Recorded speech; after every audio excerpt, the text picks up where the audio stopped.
L'Assemblée nationale du Sénégal a officiellement lancé son nouveau site internet le jeudi 15 mai 2025. À cette occasion, le président de l'institution, Malick Ndiaye, a dévoilé un ambitieux projet de réforme visant à restructurer en profondeur le fonctionnement du Parlement. Le premier chantier annoncé porte sur l'intégration dans le règlement intérieur d'un mécanisme d'évaluation des politiques publiques. D'autres réformes sont également prévues pour renforcer les capacités de contrôle de l'Assemblée, formaliser certaines pratiques dépourvues de base juridique et inscrire les principes de transparence, de redevabilité et de pluralisme au cœur de l'institution parlementaire.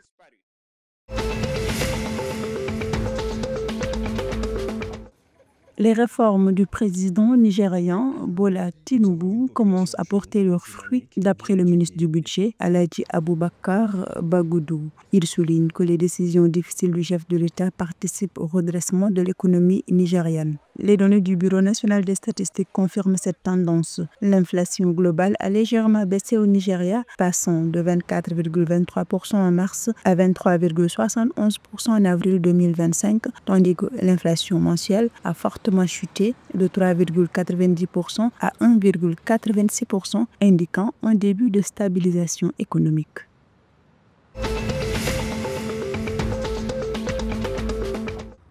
La Chambre de commerce et d'industrie du Togo a tenu le vendredi 16 mai 2025 une journée porte ouverte simultanément à Lomé et dans les régions économiques du pays. L'initiative visait à mieux faire connaître ses services et projets auprès des acteurs économiques et du grand public. Ateliers, expositions de produits locaux et réseautage ont marqué cette journée, destinée à stimuler les échanges et à renforcer la dynamique entrepreneuriale nationale.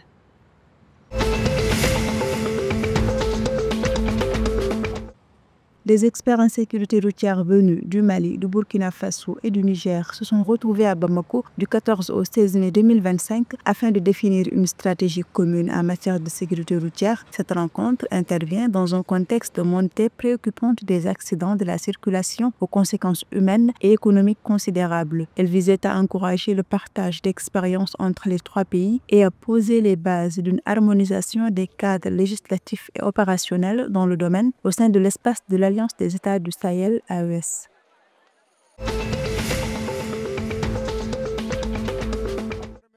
Le Stade malien a renforcé sa place de leader de la Ligue 1 Pro Orange 2025 en s'imposant avec autorité par le score de 3-0 face au FC Diarra jeudi 15 mai 2025 au stade de Mamadou Konaté de Bamako. Lassine Koumé, Maktar Sissé et Aman Mandian ont inscrit les buts de cette victoire maîtrisée respectivement à la 28e, 56e et 90e minute de jeu. Ce nouveau succès rapproche un peu plus les Blancs du titre et confirme leur suprématie en tête du championnat.